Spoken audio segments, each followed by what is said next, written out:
नमस्कार दोस्तों, welcome to सरकार स्टडी वेब्स। देखिए दोस्तों, आज के इस लेक्चर में हम पढ़ने वाले हैं एडोब फोटोशॉप 7.0 के बारे में हम पढ़ेंगे। और ये जो फोटोशॉप है, फोटोशॉप का फर्स्ट लेक्चर है। और इसके हिसाब से अगर देखें तो हमारे जो है डीटीपी के लेक्चर चल रहे थे, और डीटीपी के लेक्चर हमारे टोटल मिलाकर कितने हो गए 7, जिसमें से 2 जो लेक्चर है बेसिक तौर पर डीटीपी के बारे में थे। और इसके अलावा जो 5 लेक्चर है हमारे, 5 लेक्चर किसके अनुसार थे? पेज मेकर के अनुसार। तो पेज मेकर 7.0 उसमें कवर किया जा चुका है कंप्लीट। जो टोटल है 7 लेक्चर में 5 लेक्चर किसके? पेज मेकर के। और अब स्टार्ट कर रहे हैं हम आज से फोटोशॉप के बारे में। फोटोशॉप क्या होता है? फोटोशॉप एक फोटो एडिटिंग सॉफ्टवेयर है, तो इसके बारे में हम विस्तार से जानेंगे और हम पढ़ने वाले हैं। हालांकि फोटोशॉप के जो है नए वर्जन मार्केट में आ चुके हैं, परंतु जो स्टैंडर्ड वर्जन है हमारा, जो फोटोशॉप 7.0 है, ये बहुत स्टैंडर्ड वर्जन है, तो इसी के बारे में हम विस्तार से पढ़ेंगे। तो ये स्टार्ट करते हैं हम आज का जो फर्स्ट लेक्चर है फोटोशॉप का। चलिए देखते हैं। सबसे पहले बात कर लेते हैं इंट्रोडक्शन की। तो इंट्रोडक्शन, जैसे कि मैंने बताया, फोटोशॉप जो है एक प्रकार का फोटो एडिटिंग सॉफ्टवेयर यानी कि इमेज एडिटिंग सॉफ्टवेयर इसे बोलते हैं। और एडोब लगा है, यानी कि इसको किसने बनाया? एडोब कंपनी के द्वारा इसे बनाया गया है। अब किस पर्सन के द्वारा बनाया गया है? अगर बात करें हम यहाँ देखिए, तो ये सन 1988 में किसने? थॉमस और जॉन नॉल, इनके द्वारा जो है इसको बनाया गया था। और फोटोशॉप क्या करता है? इसमें स्कैन की गई इमेज या फिर डिजिटल कैमरे से आप इमेज खींचते हो, या फिर जो आप मोबाइल से आप पिक्चर को कैप्चर करते हो, फोटो को इंटरनेट से कोई चीजें डाउनलोड करते हैं पिक्चर के रूप में, तो इन सभी चीजों को हम इसमें लाकर इसकी जो है एडिटिंग कर सकते हैं और हमारे उपयोग में उसको ला सकते हैं। इसके अलावा इसके अतिरिक्त अगर हम देखें तो विभिन्न इसमें टूल्स होते हैं। टूल्स की सहायता से क्या कर सकते हैं? जो भी इमेज होती है उसमें परिवर्तन कर सकते हैं, या फिर कोई नई इमेज उससे बना सकते हैं। फोटोशॉप के द्वारा पिक्चर को एडिट कर सकते हैं, ये चीजें हमने देखे। और पिक्चर में इफेक्ट, मतलब अलग अलग प्रकार के इफेक्ट डाल सकते हैं, नई नई डिजाइन उसमें अप्लाई कर सकते हैं। किसके द्वारा? फोटोशॉप के माध्यम से। और आज की डेट में अगर देखें हम, तो इस सॉफ्टवेयर का उपयोग मुख्यतः किसके लिए किया जा रहा है? फोटो बनाने के लिए, शादी के जो एल्बम होते हैं, फ्लेक्स बैनर बनाने के लिए, पोस्टर बनाने के लिए, बुक्स के जो कवर पेज होते हैं, ये मुख्यतः इसका उपयोग इन चीजों के लिए किया जा रहा है। तो ये तो बात थी फोटोशॉप क्या करता है। अब कुछ विशेषताओं के बारे में देख लेते हैं। फोटोशॉप की कौन कौन सी विशेषताएं होती है। तो यहाँ अगर पहली विशेषता के बारे में हम बात करें, तो जो फोटोशॉप है, फोटोशॉप में जो फाइल बनाई जाती है उनको आसानी से हम, जो वेब पेज होते हैं, वेब पेज यानी कि इंटरनेट पे जो आप जानकारी देखते हो, जिस फॉर्मेट में देखते हो उसे हम क्या बोलते हैं? वेब पेज बोलते हैं। और वेब पेज में हम आसानी से इन इमेज को उपयोग में ला सकते हैं। देखे होंगे, जैसे कि अगर नॉर्मली हम देखें तो इसकी फाइल का एक्सटेंशन क्या होता है? पीएसडी यानी कि फोटोशॉप डॉक्यूमेंट होता है, परंतु इसमें हम विभिन्न प्रकार की फाइल के एक्सटेंशन के साथ सेव कर सकते हैं, जैसे जेपीजी, जीआईएफ या पीएनजी। इन सभी फॉर्मेट में हम इस जो है फोटोशॉप के द्वारा इस फाइल को सेव कर सकते हैं, जो कि आसानी से वेब पेज में उसको उपयोग में लाया जा सकता है, यानी कि वेब पेज में अपलोड किया जा सकता है। इसमें हिस्ट्री पैलेट होती है। हिस्ट्री पैलेट से क्या कर सकते हैं? जो भी हमने इफेक्ट में काम किए हैं उन सभी को हमने जो उसको पुरानी स्थिति को वापस ला सकते हैं, या फिर हम देख सकते हैं। फोटोशॉप में इमेज को सेलेक्ट करने के लिए बहुत से टूल उपलब्ध है, जैसे कि हम देख सकते हैं यहाँ सिलेक्शन टूल होते हैं। सिलेक्शन टूल में बहुत सारी कैटेगरी होती है, तो यहाँ अलग अलग प्रकार से हम फोटो को सिलेक्ट कर सकते हैं। फोटोशॉप में किसी भी इमेज की जगह को सिलेक्ट करके हम उसमें अपनी इच्छा अनुसार कलर को फिल कर सकते हैं, और बहुत आसानी से उसमें वो है कलर इफेक्ट को डाल सकते हैं। फिर इसके अलावा हम देखें तो फोटोशॉप में बहुत से इफेक्टिव टूल उपलब्ध होते हैं। इनकी सहायता से हम क्या कर सकते हैं? अलग अलग इफेक्ट उसमें अप्लाई कर सकते हैं। और फोटोशॉप के द्वारा किसी भी इमेज के आकार को आसानी से, यानी कि हम बोल सकते हैं इमेज के साइज को आसानी से उसमें चेंज कर सकते हैं। इमेज साइज का मतलब क्या होता है? जैसे मान लो आप एग्जाम फॉर्म भर रहे हैं, तो एग्जाम फॉर्म के लिए आपको पिक्चर का साइज लगेगा। जैसे मान लो यहाँ पे हमने 50 उसकी जो है पिक्सल विड्थ दे दी है, और 100 जो दे दी है उसकी हाइट दे दी है। तो 100 इंटू 50 करके अगर लेना है, तो इसको हम फोटोशॉप से ऑटोमेटिक, मतलब इसको आसानी से एडिट कर सकते हैं, यानी कि इमेज साइज को आसानी से चेंज कर सकते हैं। फोटोशॉप में इमेज पर जो है आसानी से कार्य करने के लिए यहाँ लेयर भी रहती है। लेयर का मतलब क्या होता है? जैसे मान लो एक हमने डिजाइन बनाया, डिजाइन में अलग अलग प्रकार की ऑब्जेक्ट को हमने प्रयोग किए, तो प्रत्येक ऑब्जेक्ट यहाँ पे लेयर कहलाता है। उस पर्टिकुलर लेयर को हम चेंज करना चाहते तो हम कर सकते हैं, क्योंकि सभी लेयर आपस में सेपरेट होती है।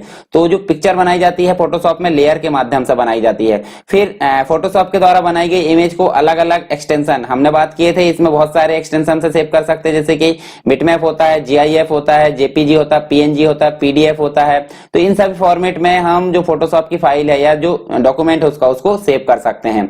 तो ये तो बात हो गई इसकी विशेषताओं की। विशेषताएं और बहुत सारी हो सकती है, परंतु नॉर्मली जो मुख्य रूप से होती है वो हमने देख लिया है। और जब आप फोटोशॉप पढ़ोगे तो आपके सामने विशेषताओं का ढेर लगा होगा एक तरीके से। अब बात कर लेते हैं फोटोशॉप के वर्जन की। तो जैसे कि आपको पता है हम फोटोशॉप 7.0 के बारे में डिस्कस करेंगे कंप्लीट, और इसके बारे में हम सारी चीजें एक्सपेरिमेंट करके देखेंगे। फिर अगर बात करें तो CS वाला वर्जन आ गया है, CS के CS2 आया, CS3 आया, CS4 आया, CS5 आया, 6 आया, उसके बाद CC आया। और वर्तमान में सबसे लेटेस्ट वर्जन किसे बोला जा रहा है? CC को बोला जा रहा है। और इस लेटेस्ट वर्जन में बहुत सारी न्यू एंड क्रिएटिव टूल्स उपलब्ध है। हालांकि 7.0 हम कर लेंगे, और उसके अलावा अगर आपकी रिक्वायरमेंट है कोई नए वर्जन की तो हम उस नए वर्जन पर भी आपके सामने ट्यूटोरियल लाकर प्रस्तुत कर देंगे अगर आपकी रिक्वायरमेंट है तो उसके लिए भी आप कमेंट कर सकते हैं। अभी तो हम देखेंगे क्या 7.0। चलिए देखते हैं नेक्स्ट। अब बात करते हैं इसके अंतर्गत ग्राफिक्स की, मतलब कंप्यूटर ग्राफिक्स किसे बोलते हैं। नॉर्मली अगर हम ड्राइंग करते हैं तो ड्राइंग कैसे करते हैं? एक सीट ली हमने ब्लैंक, और हमारे पास में ड्राइंग कलर बॉक्स या फिर जो भी पेंसिल वाला जो बॉक्स रहता है ड्राइंग बॉक्स, उसकी सहायता से हम कलर ड्रॉ करते हैं, इमेज बनाते हैं जो भी हमने ड्रॉ करे पेंसिल से। उसके अलावा अगर हमको कोई प्रॉब्लम आती है, यहाँ पे हमको कुछ गड़बड़ी लगती है तो हम उसे इरेज कर देते हैं, परंतु इरेज करने में हमको बहुत प्रॉब्लम जाती है। तो हम इसी काम को आसान बनाने के लिए उस इमेज को कहां बनाते हैं? कंप्यूटर में बनाते हैं। और कंप्यूटर में बनाएंगे तो हम उसे क्या बोलेंगे? कंप्यूटर की ग्राफिक्स बोलेंगे। तो इसमें बनाना काफी आसान होता है, मतलब हम इसमें अंडू का प्रयोग करके, डिलीट का प्रयोग करके या फिर से उसको बना सकते हैं। तो ये काफी आसान होता है, मतलब कंप्यूटर ग्राफिक्स बहुत फायदेमंद है हमारे लिए। तो हम यहाँ देख सकते हैं एक ऐसी कला है जिसमें इमेज, रेखा, चार्ट, जो लाइंस होती है या चार्ट होते हैं, उनको कंप्यूटर में प्रोग्रामिंग के द्वारा बनाया जाता है। तो इसे हम क्या बोलते हैं? कंप्यूटर ग्राफिक्स बोलते हैं। अगर देखें हम तो जो स्क्रीन पर जो चित्र दिखते हैं, चित्र हम जो ड्रॉ करते हैं उसे ही हम क्या बोलेंगे? कंप्यूटर की ग्राफिक्स बोल सकते हैं। और ये कैसे बनी होती है? या तो पिक्सल से मिलकर बनी होती है या फिर ऑब्जेक्ट से मिलकर बनी होती है। ऑब्जेक्ट का मतलब क्या होता है? लाइन हो सकती है, शेप हो सकता है, या कोई जो भी ऑब्जेक्ट होता है उसके सहारे हम बनाना चाहते हैं तो वो ऑब्जेक्ट होता है। तो ये तो पिक्सल से बनी होती है या फिर ऑब्जेक्ट से बनी होती है, इसे हम क्या बोलते हैं? Computer graphics. और कंप्यूटर ग्राफिक्स शब्द का प्रयोग सबसे पहले किसने किया था? बर्ने हडसन और विलियम फेटर, इन्होंने किया था 1960 में। तो ये चीज भी आपको याद रखनी है। इसके अलावा हमने ये देख लिया, देखिए कागज पर बनाने में हमको काफी कठिनाइयों का सामना करना पड़ता है, परंतु वही काम अगर हम कंप्यूटर से करें तो हम आसानी से कंट्रोल्स की सहायता से उसे आसानी से बना सकते हैं। और अगर कोई प्रॉब्लम हो या एडिटिंग करना हो तो वो भी आसानी से हम कर सकते हैं। और बहुत सारी जगह जो ग्राफिक्स है उसका प्रयोग होने लगा है, जैसे कि जो डेस्कटॉप पब्लिशिंग है, डीटीपी हम पढ़ रहे हैं तो डीटीपी में कंप्यूटर ग्राफिक्स का प्रयोग होता है। बिल्डिंग बनाने के लिए जो आर्किटेक्चर होता है वो नक्शा बनाने के लिए इसका प्रयोग करता है, जैसे ऑटोकैड नाम का एक सॉफ्टवेयर होता है। गेम बनाने में पिक्चर का या कंप्यूटर ग्राफिक्स का प्रयोग होता है। मूवी बनाने में भी होता है। विज्ञान और मौसम संबंधी जो पूर्वानुमान होते हैं उसके लिए भी कंप्यूटर ग्राफिक्स का काफी उपयोग होने लगा है। अब बात करते हैं कंप्यूटर ग्राफिक्स होती कितने टाइप की है। तो टाइप्स ऑफ कंप्यूटर ग्राफिक्स की अगर बात करें हम तो दो प्रकार की होती है। एक होती है रास्टर ग्राफिक्स और एक होती है वेक्टर ग्राफिक्स। तो दोनों के बारे में हम डिस्कस करेंगे कि दोनों में क्या अंतर है और दोनों जो है किस प्रकार से एक दूसरे से अलग है। ठीक है, तो ये दोनों के बारे में हम देखते हैं। सबसे पहले बात करते हैं रास्टर ग्राफिक्स। तो रास्टर ग्राफिक्स होती क्या है? रास्टर ग्राफिक्स का मतलब होता है आप मोबाइल चलाते हैं, ठीक है, और मोबाइल चलाते तो आप मोबाइल से फोटो को कैप्चर करते हैं, या तो सेल्फी लेते हैं या फिर आप मेन कैमरे से पिक्चर लेते हैं। तो जो पिक्चर कैप्चर की जाती है कैमरे के माध्यम से, उस पिक्चर को हम बोलेंगे रास्टर ग्राफिक्स। कैसे? जो डॉट डॉट से मिलकर बनी होती है, मतलब एक इतनी बड़े चौकोर बॉक्स में अगर डॉट डॉट मिलकर आप बना दें तो उसे हम क्या बोलेंगे? रास्टर ग्राफिक्स बोलेंगे। और रास्टर ग्राफिक्स की एक फैसिलिटी होती है कि अगर हम उसे बढ़ाते हैं तो बड़ा तो हो जाएगा, साइज ये बड़ा तो हो जाएगा, परंतु उसकी क्वालिटी घट जाएगी, मतलब उसके पिक्सल्स की संख्या जो रेजोल्यूशन है रेजोल्यूशन घट जाएगा। तो यहां देख सकते हैं, देखिए ये हमारी जो है रास्टर ग्राफिक्स है और इसे हम बड़ा करते हैं। ये देखिए हमने इसी इमेज को बड़ा कर दिया तो दोनों में डिफरेंस दिख रहा है। यहाँ अच्छी क्वालिटी की नजर आ रही है परंतु यहाँ पे आपको अच्छी क्वालिटी की नजर नहीं आ रही। क्यों?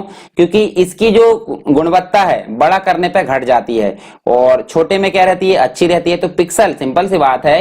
एक बात बताइए, यहाँ पर 10 लोग बैठे हैं, ये वाले इतने बड़े कमरे में 10 लोग बैठे हैं और वही कमरा अगर बड़ा कर दिया जाए और लोगों की संख्या 10 ही है तो क्या होगा? यहाँ जगह काफी बच जाएगी, तो आपका जो भरा भरा भाग है वो नहीं लगेगा, मतलब खाली लगेगा। सिंपल सी बात है, यहाँ भी पिक्सल की संख्या लिमिट में है और इसे हम बड़ा कर देते तो उतने ही पिक्सल इतने बड़ी जगह में दिख रहा है। तो सिंपल से बात, फैल फैल के दिखेंगे। तो इस हिसाब से इसकी गुणवत्ता में कमी आ जाती है अगर हम पिक्चर के साइज को बड़ा करते हैं। तो कैमरे की जो पिक्चर है कैमरे के द्वारा खींची जाती है उसे हम क्या बोलेंगे?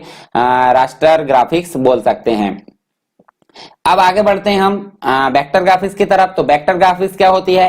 वेक्टर ग्राफिक्स का मतलब होता है ऐसी पिक्चर जो कि हम बनाते हैं, मतलब कैसे बनाएंगे, या तो फोटोशॉप में बना सकते हैं या कोरल ड्रा में बना सकते हैं या जहां भी आपकी इच्छा है। तो कैसे बनती है, तो ऑब्जेक्ट के थ्रू बनती है, लाइंस के थ्रू बनती है, या रेक्टेंगल, जो भी हम लाना चाहते हैं इनके फॉर्म में अगर कोई इमेज हम या ग्राफिक्स बना रहे हैं उसे हम क्या बोलेंगे, वेक्टर ग्राफिक्स बोलेंगे। और इन पिक्चर का यानी कि इन ग्राफिक्स का जो फॉर्मेट है यानी कि जो साइज है, इनका साइज अगर बड़ा भी करेंगे तो इनकी गुणवत्ता में कोई भी कमी नहीं आएगी, आसानी से एडजस्ट हो जाती है। और इनके जो गुणवत्ता है यानी कि पिक्सल को जो पिक्चर है उसका रेजोल्यूशन में कोई परिवर्तन नहीं होगा अगर बड़ा भी करेंगे तो क्योंकि ये क्या करती है, लाइंस ऑब्जेक्ट से मिलकर बनी होती है। तो इस हिसाब से आप देख सकते हैं, देखिए यहाँ आपको पिक्चर नजर आ रही है और इसी को हम अगर बड़ा कर देते हैं तो पिक्चर सेम टू सेम नजर आ रही है, कोई परिवर्तन नहीं हो रहा है। और वेक्टर ग्राफिक्स देखिए ये ऑब्जेक्ट के थ्रू बना है, तो यहाँ का जो कॉर्नर है देखिए, ये जो येलो वाला है, येलो एक ऑब्जेक्ट है, जो सियान है वो अलग ऑब्जेक्ट है, ये पर्पल अलग ऑब्जेक्ट है, ये वाला अलग ऑब्जेक्ट है।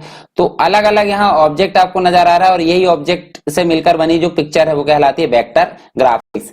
दोनों में यहाँ अंतर देख लेते हैं हम। अंतर की बात की जा रही है यहाँ पे, तो रास्टर ग्राफिक्स और वेक्टर ग्राफिक्स में अंतर क्या है। तो यहाँ देखिए रास्टर ग्राफिक्स मैंने बताया था पिक्सल से मिलकर बनी होती है, और ये कैसे बनती है, मैथमेटिकल कैलकुलेशन के जरिए, यानी कि शेप्स हो गया, ऑब्जेक्ट हो गया, या फिर लाइन के जरिए ये बनती है वेक्टर ग्राफिक्स। और रास्टर ग्राफिक्स जो होती है, रास्टर ग्राफिक्स इमेज का डायमेंशन और रेजोल्यूशन निश्चित होता है, एक निश्चित आकार में होती है, परंतु इनका कोई भी निश्चित आकार नहीं होता है। अगर आप बड़ा करना चाहो तो वो बड़ा हो जाएगी और अगर आप छोटा करना चाहो तो वो छोटा हो जाएगी, कोई परिवर्तन नहीं होगा यहाँ पे। परंतु यहाँ पे इमेज की गुणवत्ता में कमी आ जाएगी अगर बड़ा करते हैं पिक्चर के साइज को। तो इसके अलावा इमेज का आकार जितना बड़ा होगा फाइल की साइज भी उतनी ही बड़ी होगी यहाँ पे, परंतु यहाँ फाइल का साइज जो होता है छोटा होता है। अब इसके फाइल फॉर्मेट जान लेते हैं। जेपीजी क्या होती है, रास्टर ग्राफिक्स होती है, GIF raster graphics, PNG, tiff, TIF, BMP और पीएसडी, ये सभी क्या होती है, ये रास्टर ग्राफिक्स होती है। और यहाँ देखिए एआई जो होती है आर्टिफिशियल इंटेलिजेंस, सीडीआर जो कोरल ड्रॉ की फाइल होती है, एसवीजी, ये सभी जो फाइल होती है किस प्रकार की फाइल होती है, वेक्टर ग्राफिक्स की श्रेणी में आती है। कॉमन रास्टर ग्राफिक्स सॉफ्टवेयर अगर बात करें तो फोटोशॉप है, जीआईएमपी है, और यहाँ पे वेक्टर ग्राफिक्स सॉफ्टवेयर की अगर बात करें तो इलस्ट्रेटर है, कोरल ड्रा है और इंक स्पेस है, इंक स्केप है। और तो कोरल ड्रा के जो वीडियो है हम इसके बाद में, मतलब फोटोशॉप का जब वीडियो एंड हो जाएगा तो कोरल ड्रा के ट्यूटोरियल भी आपके सामने प्रस्तुत किए जाएंगे, तो वो भी आप समझ लीजिएगा, मतलब उसको आप देखना चाहते हैं तो उसके बाद आप देख सकते हैं। यहाँ रास्टर ग्राफिक्स की अगर बात करें तो आसानी से कई सारे कलर्स, ब्लेंड्स और इनका जो है पेंटिंग किया जा सकता है।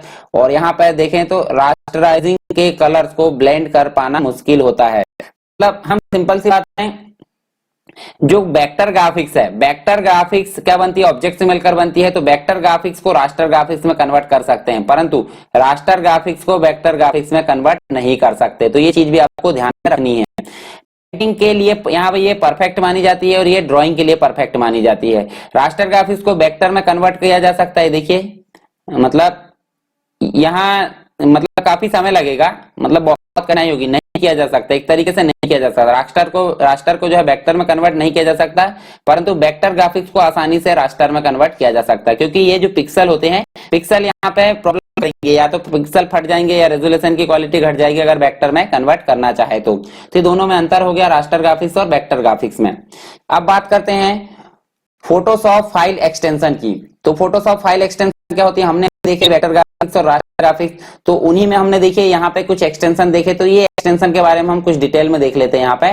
तो बाय डिफॉल्ट अगर बात करें तो फोटोशॉप का बाय डिफॉल्ट एक्सटेंशन क्या होता है, पीएचडी, यानी कि डॉट पीएचडी, जिसे हम बोलते हैं फोटोशॉप डॉक्यूमेंट। ठीक है, फोटोशॉप डॉक्यूमेंट इसका जो होता है फुल फॉर्म होता है और इसी फाइल फॉर्मेट में ये सेव होती है। परंतु अगर हम चाहें तो इसके अलावा हम बहुत सारी फाइल फॉर्मेट में इसको बदल सकते हैं। जब हम फोटोशॉप में कोई डॉक्यूमेंट या फाइल को सेव करते हैं तो हम उसे जीआईएफ में बदल सकते हैं, आईएमजी में बदल सकते हैं, पीएनजी में बदल सकते हैं, जेपीजी में, डब्ल्यूपीजी में, टीआईएफ में और एपीएस में। तो अलग अलग फाइल फॉर्मेट में हम उसको बदल सकते हैं। जैसे देखिए जीआईएफ का फुल फॉर्म क्या होता है, ग्राफिकल इमेज फाइल होता है, और इसके अलावा इमेज फाइल आईएमजी फाइल होती है, टिफ मतलब होता है टैग्ड इमेज फाइल फॉर्मेट होता है, ईपीएस यानी कि इनकैप्सुलेटेड पोस्टस्क्रिप्ट होता है, डब्ल्यूपीजी होता है, और जेपीजी की अगर बात करें तो ज्वाइंट फोटोग्राफिक्स एक्सपर्ट ग्रुप इसे बोलते हैं, बीएमपी यानी कि बिटमैप फाइल होती है, पीएनजी यानी कि पोर्टेबल नेटवर्क ग्राफिक्स होता है। तो एक एक करके डिस्क्राइब कर लेते हैं सबको। सबसे पहले बात करते हैं जीआईएफ की। जीआईएफ यानी कि ग्राफिक्स इंटरचेंज फाइल फॉर्मेट। ठीक है, तो यहाँ पे अगर बात करें हम, तो इस फाइल फॉर्मेट का प्रयोग मुख्य रूप से सिंथेटिक डायग्राम, लोगो, जो लोगो होते हैं कंप्यूटर मतलब हमारे कंपनी के, जैसे देखिए ये जो लोगो है हमारा जो है सरकारी स्टडी बेस्ड एजुकेशन का, इसके लिए भी हम इसका प्रयोग करेंगे, किसका, जीआईएफ का। नेविगेशन बटन अगर बनाना तो हम इसी का प्रयोग करेंगे। तो ये जो होती है फ्लैट इमेज बनाने के लिए किया जाता है। ये रंगों के लिए कलर लुकअप टेबल का प्रयोग करती है और केवल 256 कलर प्रति इमेज के लिए प्रयोग करता है। नेक्स्ट अगर बात करें हम आईएमजी की, तो आईएमजी फाइल फॉर्मेट जो होती है मुख्य रूप से आईएमजी प्रोग्राम के साथ करने के लिए इसे बनाया जाता है और यह फाइल फॉर्मेट मोनोक्रोम और ग्रे स्केल इमेज को हैंडल करती है। मोनोक्रोम का मतलब होता है सिंगल कलर और ग्रे स्केल मतलब जो ग्रे और जो ब्लैक और जो व्हाइट होता है दोनों मिक्स करके जो कलर बनता है ग्रे स्केल, उसको हैंडल करने के लिए प्रयोग की जाती है आईएमजी फाइल फॉर्मेट। नेक्स्ट बात करते हैं TIFF यानी कि टैग्ड इमेज फाइल फॉर्मेट। देखिए फुल फॉर्म उसका क्या है, टैग्ड इमेज फाइल फॉर्मेट है और इस प्रकार की इमेज फाइल का एक्सटेंशन .tif होता है। हालांकि हम ये एफ लगा भी तो चलेगा और नहीं भी लगाए तो भी चल जाएगा, इसलिए इनको टिफ फाइल भी कहा जाता है और यह एक ऐसा फाइल फॉर्मेट है जिसे व्यापक रूप से प्रयोग किया जाता है। यह सभी प्लेटफॉर्म जैसे कि मैक होता है, यहाँ मैप नहीं मैक है, यानी कि एप्पल है, विंडोज है, यूनिक्स, इन सभी को सपोर्ट करती है। यह RGB CMYK यानी कि कलर मॉडल हम आगे पढ़ने वाले हैं। कलर मॉडल क्या होते हैं, तो RGB का मतलब होता है रेड ग्रीन ब्लू और CMYK का मतलब होता है सियान मैजेंटा येलो ब्लैक। ये कलर को सपोर्ट करता है और इस फाइल का आकार अपेक्षाकृत अधिक होता है, मतलब बहुत बड़े आकार की साइज होती है। MB का जो साइज होता है उसका बहुत बड़ा होता है, अर्थात ये फाइल अधिक मेमोरी को घेरती है। यदि मतलब अगर देखें हम तो अधिक मेमोरी की जरूरत इनको पड़ती है। फिर नेक्स्ट जो है EPS यानी कि इनकैप्सुलेटेड पोस्ट स्क्रिप्ट फाइल इन्हें बोला जाता है। देखिए फुल फॉर्म यहाँ दिया है, इनकैप्सुलेटेड पोस्ट स्क्रिप्ट फाइल इन्हें बोला जाता है और यह इमेज वह इमेज होती है जिनका प्रयोग ग्राफिक्स फाइल को रेंडरिंग करने के लिए इनका प्रयोग किया जाता है ताकि इनको किसी अन्य पोस्ट स्क्रिप्ट डॉक्यूमेंट में प्रयोग किया जा सके। EPS फाइल का मुख्य लाभ क्या होता है, इनका आकार उसकी गुणवत्ता में परिवर्तन किए बिना परिवर्तित किया जा सकता है। मतलब अगर इतनी बड़ी साइज है और हम इतनी बड़ी करना चाहते हैं तो कोई भी गुणवत्ता में परिवर्तन नहीं होगा और ये साइज ऑटोमेटिक बदल जाएगा यहाँ पर, तो ये इसका फायदा होता है। और जो हाई लेवल की जो प्रिंटिंग होती है उनके लिए प्रयोग किया जाता है EPS फाइल एक्सटेंशन। फिर बात करते हैं WPG यानी कि जो WPG फाइल फॉर्मेट होती है उसका प्रयोग वर्ड परफेक्ट द्वारा किया जाता है। इससे पहले इसका प्रयोग जो है वर्ड परफेक्ट 5.0 के साथ होता था, मतलब उसके साथ किया जाता था और इस फाइल फॉर्मेट की फाइल वेक्टर इमेज को सपोर्ट करती थी। नेक्स्ट बात करते हैं JPG और JPG जो है सबसे कॉमन एक्सटेंशन इसे माना जाता है। आप अगर मोबाइल से फोटो खींचोगे तो उसका बाय डिफॉल्ट एक्सटेंशन क्या होता है, .jpg होता है।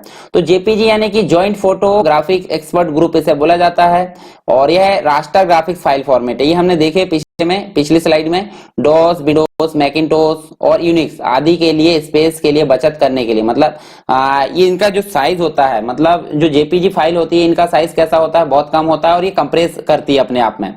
तो कंप्रेस कर देगी, सिंपल सी बात है, क्वालिटी इसकी जो है घट जाएगी और JPG फाइल को लगभग सभी सॉफ्टवेयर में इंपोर्ट किया जा सकता है आसानी से। यह सबसे अधिक प्रयोग में आने वाला फाइल फॉर्मेट इसे माना जाता है। JPG file RGB colour mode में होती है, RGB यानी कि red green blue colour mode में होती है और इनको प्रिंटिंग के लिए प्रयोग किए जाने के लिए सबसे अधिक मतलब RGB से CMYK में परिवर्तित किया जा सकता है। मतलब RGB जो होता है 3 कलर मॉडल, मतलब 3 कलर का कॉम्बिनेशन वाला मॉडल है और ये 4 कलर के कॉम्बिनेशन वाला कलर मॉडल इसे बोला जाता है, यानी कि CMYK। अब बात करते हैं PNG की, तो PNG यानी कि पोर्टेबल नेटवर्क ग्राफिक्स, यहाँ फुल फॉर्म आप देख सकते हैं, पोर्टेबल नेटवर्क ग्राफिक्स इसे बोला जाता है और यह है इंटरनेट पर सबसे अधिक इस्तेमाल किया जाने वाला जो है दोष रहित यानी कि बिना हानि के उपयोग किए जाने वाला, यानी कि बिना अवगुणों के उपयोग किए जाने वाला इसका एक्सटेंशन बोला जाता है और इमेज कंप्रेशन फॉर्मेट है। और यह जो है GIF की तरह 8 बिट कलर को सपोर्ट करता है। यहाँ पे दोष रहित कंप्रेशन का अर्थ क्या होता है कि वे एडिटिंग के दौरान अपनी क्वालिटी नहीं खोती है, मतलब एडिटिंग अगर कर दोगे तो ये अपनी क्वालिटी सेम टू सेम जैसी पहले थी वैसे ही बनाए रखती है। PNG में ट्रांसपेरेंसी के लिए कई ऑप्शन होते हैं। ट्रांसपेरेंसी का मतलब क्या होता है, पारदर्शिता। PNG 24, PNG 32 ट्रांसपेरेंसी को सपोर्ट करती है और यह GIF की तुलना में अधिक एडवांस तरीके से इसका उपयोग किया जा सकता है। फिर बात करते हैं बिटमैप फाइल फॉर्मेट की, तो आपने अगर पेंट ब्रश का उपयोग करे होंगे तो पेंट ब्रश में मुख्य रूप से बिटमैप फाइल फॉर्मेट ही सेव होती है बाय डिफॉल्ट। और यहाँ माइक्रोसॉफ्ट विंडोज का एक स्टैंडर्ड रास्टर फॉर्मेट है, यानी कि मानक रास्टर फॉर्मेट है और BMP फाइल को विंडोज के पेंट ब्रश प्रोग्राम में हमने देखे हैं, इसमें प्रयोग किया जाता है। तो अलग अलग प्रकार से इसको हम डिजाइन कर सकते हैं पेंट ब्रश में, और इसको विंडोज के जो बैकग्राउंड है उसके साथ भी इसे सेव किया जा सकता है। तो ये चीजें आपको याद रखनी है। सभी एक्सटेंशन हमने कंप्लीट कर लिए यहाँ पे। अब नेक्स्ट अगर बात करें हम, तो नेक्स्ट जो होता है कलर मॉडल। तो कलर मॉडल होते क्या हैं? कलर मॉडल जैसे मान लो, कलर मॉडल हम इसे बोलेंगे आरजीबी या बोल सकते हैं हम सीएम बाय के। तो एक निश्चित कलर संख्या है, देखिए 4 कलर की संख्या है और यहाँ पे 3 कलर की है, परंतु ये छोटी सी कलर की संख्या मिलाकर बड़ी रेंज बनाते हैं, मतलब 16 लाख मिलियन कलर बना सकते हैं अगर आरजीबी की बात करें तो सिंपल सी बात है, ऐसे कलर का संख्या या ऐसे कलर का सेट जो अन्य कलर की रेंज को बनाने में सक्षम हो, क्या बोलेंगे हम उसे? कलर मॉडल बोलेंगे। तो यहां देख सकते हैं हम, देखिए प्राइमरी रंगों के एक छोटे से सेट, यानी कि प्राइमरी रंग कौन कौन से हो गए? या तो सियान मैजेंटा येलो ब्लैक हो गए, या फिर आरजीबी हो गए, यानी कि रेड ग्रीन ब्लू हो गए। तो छोटे से जो सेट होते हैं वो पूरी रेंज बनाने में सक्षम होते हैं। तो क्रमबद्ध तरीके से एक सिस्टमेटिक वे में वो अपने आप में जो है कलर की रेंज बना सकते हैं, उसे हम क्या बोलेंगे? Colour model. और कलर मॉडल 2 प्रकार के होते हैं, कौन कौन से? एक तो एडिटिव होते हैं और एक सब्सट्रैक्शन वाले होते हैं। तो एडिटिव कलर मॉडल जो होते हैं, इनका प्रयोग रंगों को डिस्प्ले करने के लिए किया जाता है, मतलब दिखाने के लिए किया जाता है। परंतु अगर हमको प्रिंट निकालना है तो हमको सब्सट्रैक्शन जो कलर मॉडल है उसका प्रयोग करना पड़ेगा। तो यहां हम देखिए उदाहरण के तौर पर देखें यहाँ पे, तो एडिटिव कलर मॉडल दिखाने का काम करते हैं। तो देखिए मुख्य कलर यहाँ कौन कौन से हो गए? ब्लू मतलब रेड हो गया, ग्रीन हो गया, यहाँ नीचे देख सकते हैं आप, और ये ब्लू हो गया, रेड ग्रीन ब्लू आरजीबी। और यहाँ देखिए ध्यान से देखिए एडिटिव कलर मॉडल हम देख रहे हैं, तो यहाँ जो रेड है और ब्लू है दोनों को अगर 100% मिला दें तो यहाँ कौन सा बन रहा है? यहाँ मैजेंटा बनकर आ रहा है। उसके अलावा ब्लू और ग्रीन अगर मिक्स कर दें तो कौन बन रहा है? सियान बनकर आ रहा है। और ग्रीन और रेड को मिला दें, ग्रीन और रेड को अगर मिला दें तो कौन बन रहा है? येलो। तो अगर हम सारे कलर को मिक्स कर देते हैं तो एडिटिव कलर के अंतर्गत वो व्हाइट कलर का रूप ले लेता है, मतलब आरजीबी वाले फॉर्मेट में। और अगर सब्सट्रैक्शन यानी कि यहाँ सीएम बाय के दिया है, कैसे? ये देखिए सियान दिया है, मैजेंटा दिया है और येलो दिया है, और ये तीनों कलर को अगर कंबाइन कर लें, यहाँ पे 3 कलर कंबाइन हो रहे थे तो यहाँ व्हाइट बन रहा था आरजीबी में, और यहाँ सियान मैजेंटा येलो में अगर कंबाइन हो रहा तो ये क्या बन रहा है? ब्लैक बन रहा है। और अगर हम बात करें मैजेंटा और सियान की तो ये क्या बनाता है? ब्लू। मैजेंटा और येलो की बात करें तो ये रेड बनाता है, और सियान और येलो की बात करें तो ये ग्रीन बनाता है। तो इस प्रकार से आप एडिटिव कलर मॉडल मतलब कलर भी देख लिया आपने और सब्सट्रैक्शन कलर भी देख लिए। अब बात करते हैं कुछ इंपॉर्टेंट कलर मॉडल की। तो यहाँ पे हम हमारे डिस्कस करने या उपयोग करने योग्य 2 है उपयोग करने, कौन कौन से? एक आरजीबी है और एक सीएम बाय के है। बाकी सभी आप नाम देख सकते हैं, एचएसबी है यानी कि सीएम बाय के है, आरजीबी है, एचएसबी है, एचएसएल है, वाई आईक्यू है, वाई यूवी है और वाई डबल सी है। तो ये सभी है। हम डिस्कस किस किस को करेंगे? एक तो सीएम बाय के को करेंगे और एक करेंगे आरजीबी को। तो सबसे पहले बात करते हैं हम सीएम बाय के। तो सीएम बाय के जो कलर मॉडल होता है 4 कलर का एक कॉम्बिनेशन होता है, और प्रत्येक कलर की जो वैल्यू होती है 0 से लेकर 100 होती है। ठीक है, ये चीज आपको याद रखना है। इनके कलर की वैल्यू जो कितनी होती है? 0 से लेकर 100 होती है, मतलब प्रत्येक कलर। सियान की वैल्यू कितनी से होगी? 0 से लेकर 100 होगी। मैजेंटा की कितनी होगी? 0 से लेकर 100 होगी। और येलो की कितनी होगी? 0 से लेकर 100 होगी। और ब्लैक की भी कितनी होगी? 0 से लेकर 100 होगी। तो हम कोई भी कलर अगर देना चाहते हैं तो हम परसेंटेज के अनुसार भी इसको दे सकते हैं। और यहाँ पे देखें हम, तो जो मल्टीमीडिया प्रोडक्शन में कम प्रयोग किया जाता है इसे, मतलब जब हम डिस्प्ले करने के लिए प्रयोग करते हैं तो हम किसका प्रयोग करते हैं? आरजीबी कलर मॉडल का। परंतु हम जब प्रिंटिंग के लिए ले जाते हैं तो सीएम बाय के मुंह से बदलना पड़ता है। और यहाँ जो ये मॉडल है डेस्कटॉप पब्लिशिंग की प्रिंटिंग डिवाइस में ज्यादा प्रयोग होता है। देखिए हमने बात करें प्रिंटिंग के लिए तो यह कलर जो है सब्सट्रैक्शन मॉडल है, और यह केवल कलर प्रिंटिंग डिवाइस में ही सबसे ज्यादा प्रयोग में लाया जाता है। तो ये चीजें आपने समझ गए होंगे। हमने बात भी करें वहां पे कि 2 कलर मिलकर क्या क्या बनाते हैं। देखिए सियान और येलो मिलकर यहाँ पे ग्रीन कलर का निर्माण कर रहे हैं। इसके अलावा सियान और मैजेंटा मिलकर क्या कलर निर्माण कर रहा है? ब्लू का। और मैजेंटा और रेड मिलकर मतलब मैजेंटा और येलो मिलकर यहाँ पे रेड कलर का निर्माण कर रहा है। तो ये चीजें भी आपको क्लियर होनी चाहिए, और वैल्यू आप याद रख लेना 0 से लेकर 100 होती है। अब यहां अगर बात करें हम आरजीबी की, तो आरजीबी जो है 3 कलर का कॉम्बिनेशन वाला एक मॉडल है जिसे हम बोलते हैं आरजीबी, यानी कि रेड ग्रीन ब्लू।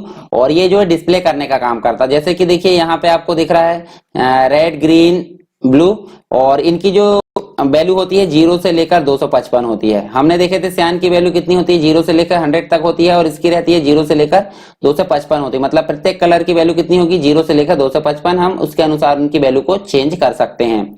अब टेलीविजन या फिर मॉनिटर की बात करें या कैमरे की हार्डवेयर की, ये मैन्युफैक्चर ने जो है आरजीबी मॉडल को इमेज कैप्चरिंग डिवाइस की डिजाइन के रूप में इसको विकसित किया है। और यह मॉडल क्या कहलाता है, एडिक्टिव है, जिसमें लाल, हरे और नीले जो है रंग होते हैं अलग अलग गहराइयों को मिलाकर विभिन्न कलर उत्पन्न किए जा सकते हैं। यह मॉडल इमेज प्रोसेसिंग के लिए ठीक नहीं है एक तरीके से। तो ये तो था हमारा फोटोशॉप का जो मेन जो इंट्रोडक्शन है, मतलब उसके अंदर जो भी चीजें हम प्रयोग करेंगे उसके बारे में हमने डिटेल में यहाँ जाने थे। फोटोशॉप क्या होता है, कलर मॉडल क्या होते हैं, इमेज क्या होती है, वेक्टर रास्टर ग्राफिक्स क्या होती है, कलर मॉडल और उसके फाइल एक्सटेंशन के बारे में। तो इसके बाद के जो लेक्चर आने वाले हैं सेकंड पार्ट से हम कंप्लीट जो है फोटोशॉप का ट्यूटोरियल बोले तो उसके जो भी उसमें काम होता है उनके बारे में एक एक करके डिस्कस करेंगे। और अगर आपको वीडियो पसंद आया तो आप लाइक कर सकते हैं, साथ में वीडियो को शेयर करना बिल्कुल भी ना भूले। और अगर आपने पहली बार वीडियो देखा है तो चैनल को सब्सक्राइब कर ले, साथ में बेल आइकन को क्लिक कर देंगे तो आपको लेटेस्ट वीडियो की नोटिफिकेशन सबसे पहले प्राप्त होगी। तो चलिए दोस्तों, मिलते हैं नेक्स्ट लेक्चर में, तब तक के लिए जय हिंद।